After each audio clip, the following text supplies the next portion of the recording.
Баруун бүсийн хөрөнгө оруулалтын чуулган.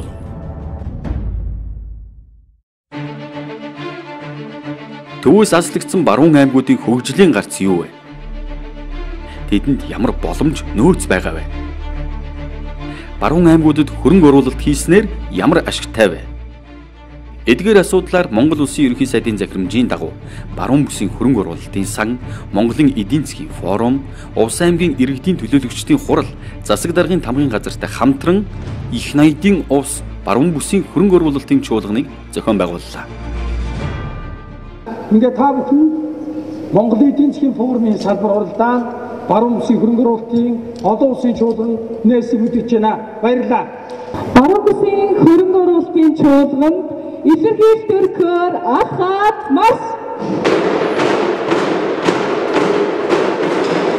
6 дугаар сарын 25-26-ны өдрүүдэд Увс аймгийн Улаангом хотноо болсон тус чуулганд төр, хувийн хэвшил, гадаад дотоодын хөрөнгө оруулагчид, олон улсын донор байгууллагуудаас бүрдсэн 500 гаруй төлөөлөгчид их найдын тэмүүлэл, баруун бүсийн өрсөлдөх чадвар, баруун таван аймгийн оролцоо, боломж, бүс нутгийн хөгжилд хөрс зэрэгэлдээ улс орнуудын хамтын ажиллагаа, бүс нутгийг хамарсан төслүүд хэрэгжүүлэх боломж, гарц зэрэг сэдвүүдээр хэлэлцлээ. Монгол улсын баруун бүс нутгийн хөгжлийг дэмжихээр хамтран ажиллахаар хүрэлцэн гисэн хөрөнгө оруулагчид хамтран ажиллах гадаад дотоодын түншүүд Монгол улсын засгийн газар бүсийн аймагуудын төлөөлөл удирдлагууд та бүхэндээ сайн сайхныг хүсэн өрөөж форумын үйл ажиллагаанд амжилт хүсэж байна. Хөгжлийг бүтээгч нь хүн.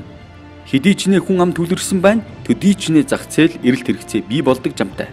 Монгол улсын нийт хүн амын 12.5% нь баруун таван аймагт амьдардаг. Нэг аймгийн бүтээж байгаа дотоодын нийт бүтээгдэхүүн дунджаар 290 орчим тэрбум төгрөг. Баруун бүсийн эдийн засгийн багтаамж 1.4 их найдаар хэмжигдэж, нэг хүнд ноогдох дотоодын нийт бүтээгдэхүүн улсын дунджаас 2 дахин бага байна. Ийм нөхцөлд эдийн засгаа хэрхэн их найдад хүргэх вэ? Чуулганы үндсэн илтгэлийг их найдын тэмүүлэл, боломж гэсэн сэдвээр баруун бүсийн хөрөнгө оруулалтын сангийн тэргүүн цогт гэрэл тавьсан юм. Бодвол Монголын баруун бүсийн 5 аймаг дээр ганцхан тоог хэлээ л да.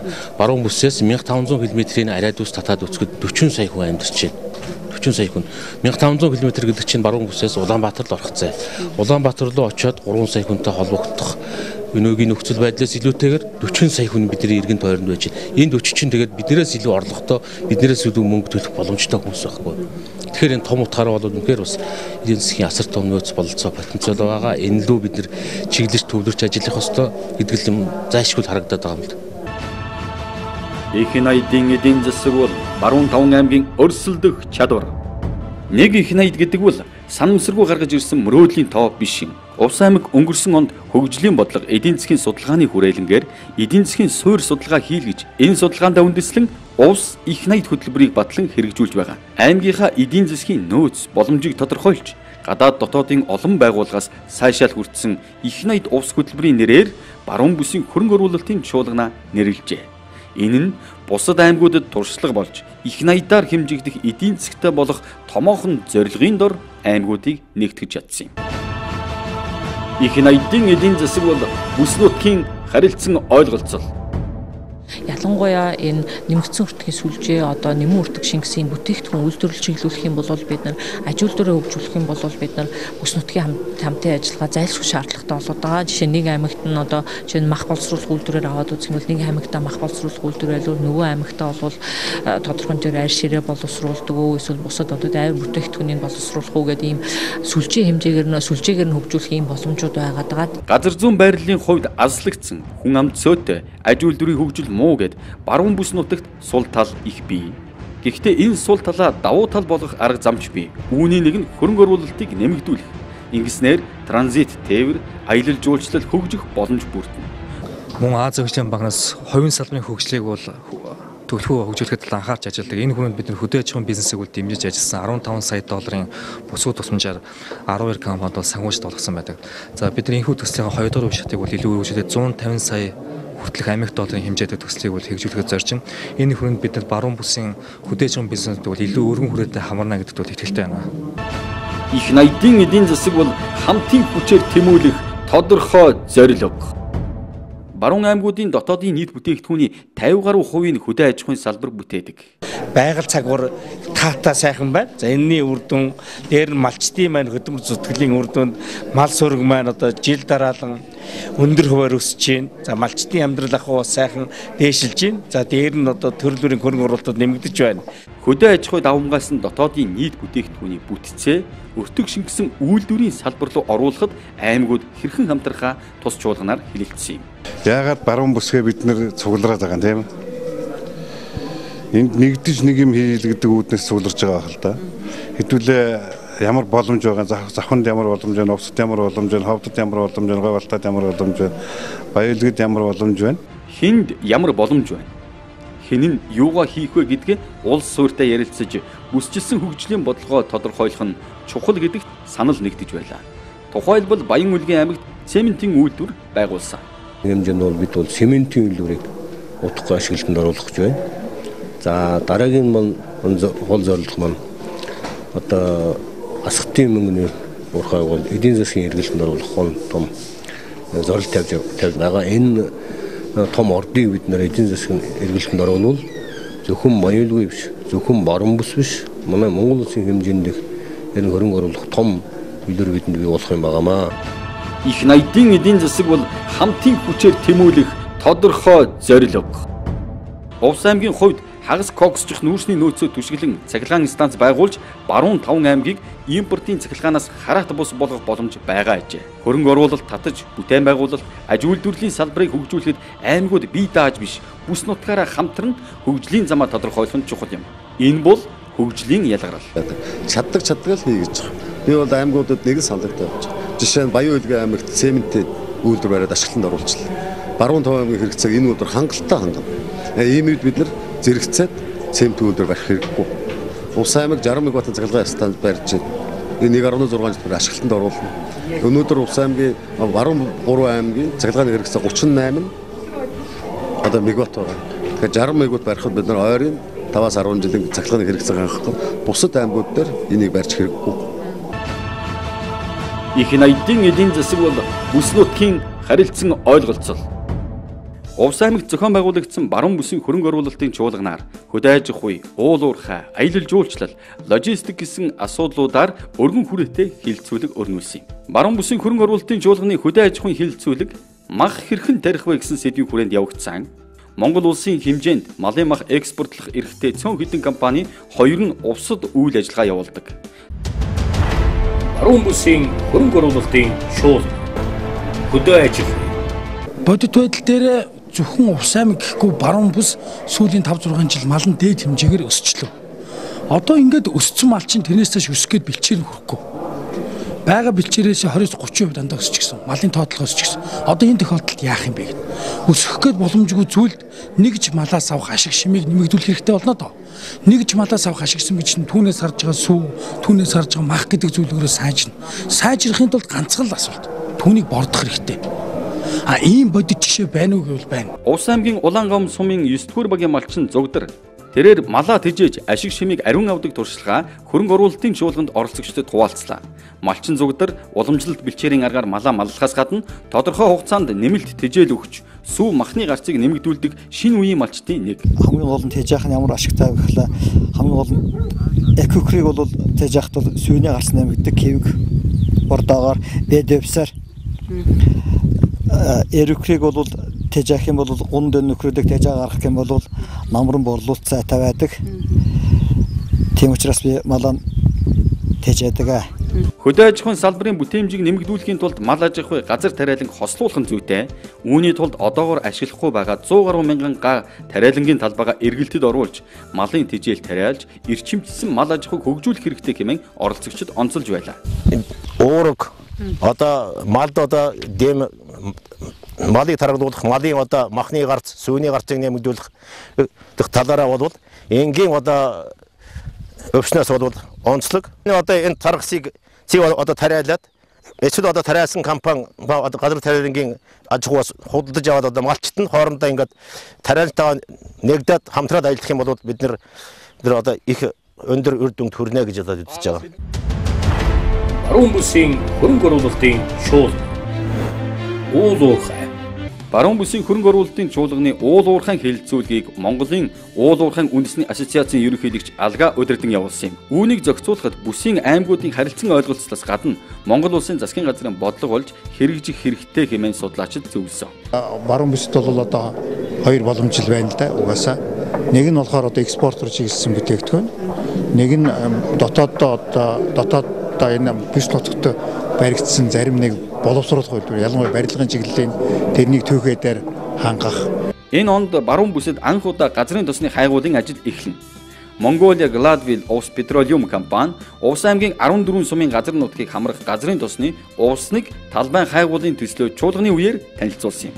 Энэ одоогийн дэвшилтэд технологи гэж яриад байгаа асуудал нь бол ерөөсөө сансраас CT скан хийгээд ерөөхдөө зөсөлтүүдийн хийгээд зөсөлтөд цуглуулад ерөөхдөө ямар одоо газрын гүнд ямар хэмжээний хурцт ямар баялаг агуулгдсан байж болох магадлалтайг тодорхойлоод хаана яаж өрөмтгөө гэдгээд одоо цэгүүдэд тодорхойлоод өрөмт хийлгэлж байгаа. Баруун бүсийн хөрөнгө оруулалтын шууд логистик. Эдийн засгийг хөгжүүлэхэд логистик чухал үүрэгтэй. Үүнийг аймаг дотроо зэрэгэлдээ аймагтай харилцах, улсын хэмжээнд хөрш орны төвшөнд гэсэн цогц бодлого баримтлал зохистой байдаг байна. Баруун бүсийн хөрөнгө оруулалтын чуулганаар логистикийн асуудлыг үндсэн хилцүүлгийн сэдэв болгон оруулж, энэ салбарын мэргэжилтнүүдийн үнэтэй саналыг сонслоо. Энэ бүс нутаг их онцлогтой. Өөрөө тэр Алтай нуруу тойрсон дөрвөн улсын одоо энэ холбосон ийм цэг Казахстан, Оросын холбооны улс, Монгол бүгд нэг хятад улсыг холбосон ийм бүс нутаг юм байна. Нөгөө талаар одоо хятадын засгийн газраас мөн Азийн хөгжлийн банкнаас энэ бүс нутгийг хөгжүүлэхэд нэлээдгүй их хөрөнгө оруулалтыг хийж байгаа. Үүний нэг жишээ нь бол Монголд бол одоо авцамын төсөл болох босоо технологийн EH4 гэж энэ авцамыг бол бүтээн байгуулж байна. Баруун бүсийн хөрөнгө оруулалтын шууд аялал жуулчлал. Хил дамнсан аялал жуулчлалыг хөгжүүлэх нөөц боломж баруун таван аймагт их бий. Монгол, Орос, Хятад, Казахстан гэсэн дөрвөн улсыг зааглан 3000 гаруй километр сунаж тогтсон Алтай нуруу бол байгалийн үдсгэлэнгээ хадгалж үлдсэн бүс нутаг. Нөгөө талаас Алтай нурууг тойрон хамгийн олон үндэстэн ястан суурьшдаг. Байгалийн болон угсаатны зүүн талаасаа жуулчлалын анхаарлыг татаж байгаа учраас Алтай бидний нийтийн гэр гэсэн хил дамнсан бодлого хэрэгжиж эхэлжээ. Аялал жуулчлалын салбар чинь өөрөө үйлчилгээний салбар. Үйлчилгээний салбарт хамгийн гол зүйл бол ерөөсөө стандарт байдаг. Стандартыг бол гадны жуулчлалыг татах үүднээс ч гэсэн дотоодын жуулчдыг татах үүднээс ч гэсэн энийг олон улсын түвшинд аль болох ойртуулах хэрэгтэй гэсэн нь бол саналыг бол гаргаж байна л да. Азийн хөгжлийн банкны санхүүжилтээр баригдаж, Ховд аймгийн төвөөс Булганы Ярантын бомбд хүртэлх 740 км зам эх онд дуусна. Овс Ховдын чиглэлийн 163 км замыг барьчихвал Алтай нурууг тойрсон автозамын коридор бий болох юм. Ингэснээр Хятадын хаан усны дархан цаазад газарт жил бүр ирдэг 1 сая жуулчин, Оросын холбооны улсын Алтай хязгаарт жуулчлах 6 сая хүн Монголын нутгаар аялах дэд бүтэц бий болох юм. Чуулганы 2 дахь өдөр Увс аймагт хөрөнгө оруулалт татах боломж бүхий төслүүдийн танилцуулгыг хийсэн юм. Хог боловсруулах үйлдвэр, ус нуурын жуулчны бааз, утасгүй интернет, жишг малчин, жишг хот, жишг гэр хороол зэрэг төслүүд хөрөнгө оруулагчдын анхаарлыг татаж байлаа. Энэ хот гэдэг нь өөрөө том соёл байд юм байна. Хотын соёл, хотын дүрм гэж байх хэрэгтэй. Тэгэхээр яг тэр жишгээр нь Улаангом хотын дүрмээ гаргаад тэр хотын соёлдоо иргэдэн өөрсдөө дасан зогсоод ингээд амьдрах хэрэгтэй. Яг энэ чиглэлийн асуудлыг бид өнөөдөр жишг хот гэдэг дээр бол ярина. Баруун бүсийн хөрөнгө оруулалтын чуулганы үеэр иргэний нисхийн ерөнхий газраас сумдын тогтмол нислэгийг сэргээх төслөө танилцуулсан. Энэ нь логистик болоод аялал жуулчлалын салбарт ихээхэн хувь нэмэр оруулна хэмээн аймагуд талархалтай хүлээн авсан. Дээрээс нь жуулчид өөрснөө бас зөвхөн гарын тээврээр одоо явах сонирхолтой жуулчид байдаг. Одоо бид нар ч бас фургоноор жуулчид очиж явах цаг бас өнгөрчөөд байна шүү дээ. Тийм шаардлагын үүднээс ер нь бол энэ сумдын тогтмол нислэгийг сэргээх. Гэхдээ бүх сумууд биш, ойрхон сумуудад биш, зам одоо харгуй хөгжсөн сумуудад биш, аль болохоор аслагдсан сумуудад агаарын тээврийн зайлшгүй үйлчлэгийг хүргэх гэдэг угаасаа манай эрдэнэ засгийн салбарын төрөөс баримтлах бодлогын баримтч тодорхой тусгасан байгаа. Их найдын эдийн засаг бол баруун таван аймгийн кластерын хөгжил. Увс аймагт хэрэгжихээр хүлээгдэж байгаа дараагийн чухал төсөл нь 60 мегаваттын цахилгаан станцын төсөл. Ингэснээр баруун аймагуудын импортын цахилгааны төлбөрт төлдөг 12 тэрбум төгрөг орон нутагт үлдэх юм. За манай компани бол ерөнхийдөө тооцоо судалгаа, зураг, нарийчсан тэзэг бол хийж ерөнхийдөө дуусч байгаа. За бид холбогдох төрийн байгууллагуудад бол аль биесний хүсэлтээ өгсөн байгаа. Одоо засгийн газартаа бид хөрөнгө оруулалтынхаа гэрээг байгуулчих юм бол бид нар бол ажил эхлэхэд бараг бэлэн байна. Төслийн хэрэгжих хугацааг бол бид нар бол нэг 2 жилийн дотор энэ цэглэх станцыг барьж байгуулад ашиглалтанд оруулна гэсэн зорилттой байж байгаа. Их найдын эдийн засаг бол бүс нутгийн харилцан ойлголцол. Баруун бүсийн аймагуудтай нэгт уялдаа холбоотой ажилладаг Оросын холбооны улс Тува, бүгд найрамдах Хятад ард улсын Шинжаан уугрын өөртөө засах орон, Казахстан, Франц, Тайваны төлөөлөгчид бүс нутгийн хамтын ажиллагааны талаарх бодит боломжуудыг чуулганд танилцуулсан юм. Түүнчлэн Азийн хөгжлийн банк, Дэлхийн банк, Хөгжлийн банк, Хаан банк, Төрийн банк, уул уурхай аялал жуулчлалын томоохон компани төлөөллүүд онцгой ач холбогдол өгч оролцсон юм. Ховийн хөвшил эрдэмтэн судлаачдын төлөөлөлч чуулганы хүндэт зочид байлаа. Ард түмэн иргэдэн маань яаж өөрийн өмчөө аваад чөлөөт худалдаанд орох төр ямар их цаана хүч, ямар бүтээн байгуулалт бий болгодог вэ гэдгийг тулж байгаа. Одоо Увс аймагтын Улаангом хот орсон одоо ингэ яваад үзээрэй. Энэ сүүлийн баригдсан энэ хотын хамгийн гол дэд бүтээсэн энэ байшин барилгыг хувийн компаниуд дандаа барьсан байна. Гэтэл энэ их хүч тэгж хуримтлагдана гэдгийг бол бид нэр төсөөлөөг байна л да. Тийм учраас бол би бараг нэг их найд нь өнөөдрийн тоогоор үржүүлэхэд бол их хэцүү байгаа боловч хэрвээ зөв хуваарьтай, зөв алсын стратегтэй бодлогоор их юм бол уучлаарай төгрөгөөж долларч бас байж болно шүү дээ. Их найдын эдийн засаг бол хамтын хүчээр тэмүүлэх тодорхой зорилго. Чуулганы 2 дахь өдөр Увс аймагт хийгдэх төслүүдийн танилцуулгыг хийж зарим төсөлд хамтран ажиллах гэрээ байгуулсан юм. Чуулганы үр дүнгээр Баруун Таван аймаг хамтран ажиллах санамж бичигт гарын үсэг зурлаа. Увс аймагт чацарган судлалын төв байгуулах, Баруун Таван аймагт үржлийн мал нийлүүлэх, нарийн ногооны үр нийлүүлэх, мах экспортлох гээд 15 гэрээг үзгэлсэн юм. Бүгдээрээ эндээс гарсан түрүүн бас ихтгэлээр гарсан Монгол хүний за андгаа үе за гэсэн бүгдээрээ хөрөнгө оруулалтын гэрээнүүд энэндээ туссан 15 орчим гэрээнд гараад зурлаа. Эдгээр ийм бүгдээрээ ажил хэрэг болгохын тулд дахин цаашдаа бас идэвхтэй ажил хийцгаая. Ингээд хүрэлцэн ирсэн 2 өдрийн туршуулсан та бүхэндээ бас баярлалаа. Та бүхний ажил хөдөлгөөч өндөр амжилт хүсээрэй юу.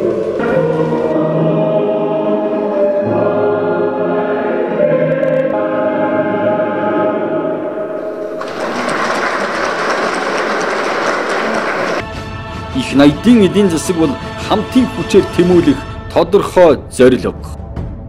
Баруун бүсийн хөрөнгө оруулалтын чуулганы үеэр Увс аймгийн үйлдвэрлэгчдийн үзэсгэлэн худалдааг зохион байгуулсан юм. Дөрвүүд дээлний гараар урлсан хош, ихэл хөгжим, эмээл гээд үзэсгэлэн дэлгэгдсэн бүтээл бүхэн оролцогчдын сонирхлыг ихээр татаж байлаа. Ер нь бид нар энэ зах зээлийн хэмнэлийг яаж давах вэ гэхээр олуулаа хүчтэй нэгдэж кластер баг болж ажил бид нар төр засагтаа энэ сайхан зээл тусламж орж ирж байна тий. Тэгжээс л энэ давахгүй бол нэг иргэн надаас л эхлэх хэвээр. Та одоо өнөөдөр орон нутагта ажлын хувцас нэгийг авахд тэр чинь Увс аймгийнхаа хэмжээнд орон Баруун аймгийнхаа хэмжээнд л одоо тэр мөнгө төгрөг орж ирнэ шүү дээ тий. Уул уурхайн үйлдвэрлэлд хөгжсөн Эрдэнэт Өмнө Говь зэрэг аймагуудтай энэ зэрэгцэж их найдаар хэмжигдэх эдийн засгтай болох зорилтыг Баруун аймагуд тавьж байна. 2 өдрийн турш ажил хэрэгч яриа өрнүүлж, бүтээлч санаачлагуудыг гаргасан чуулганы хүндэт зочддоо зориулж бэсрэг наадамд зохион байгууллаа. Увс нуурын хөвөнд үүдээ нэгэд удаагүй байгаа аялал жуулчлалын баазад болсон тус бэсрэг наадамд оролцогчид сэтгэл хангалуун байлаа. Марачахви салбар битодо монгол хөдөөчахви марачахви ямте ажилач байн нэг сан Франц монголын сан битгээд дара цашит жижиг фарм жижиг фермтэн тэгээд төсөл дэмжиж байна. Yeah, it's my first time here in Ufs and I enjoy it very much. I think, and the horse riding is like a big place with mountain, like nature. It's really enjoyable. Увс аймгийн засаг дараад би бас өөрхөн талархлыг илэрхийлээ. Учир нь бол энэ сайхан нартай халуун өдөр бид нар ингээд энэ наалсаг наадам морины уралдаан бүх юм байлдан ойрхон сажиж байна. Бас ингээд үзэсгэлэнтэй Увс нуурын хажууд бид ингээд чөлөөт цагаа баяртайгаар өнгөрүүлсэн таатай байна. Ийхүү Баруун Таван аймаг хөгжлийн бодлогоо хөрөнгө оруулалтын чуулганаар хамтран тодорхойлж, хэтийн хамтын ажиллагаагаа баталгаажуулан санамж бичиг үзэглэж, нэгдмэл нэг байр суурьнд хүрлээ. Их найдын эдийн засаг бол баруун таван аймгийн өрсөлдөх чадвар. Их найдын эдийн засаг бол бүс нутгийн харилцан ойлголцол. Их найдын эдийн засаг бол баруун таван аймгийн кластерын хөгжил. Их найдын эдийн засаг бол хамтын хүчээр тэмүүлэх тодорхой зорилго.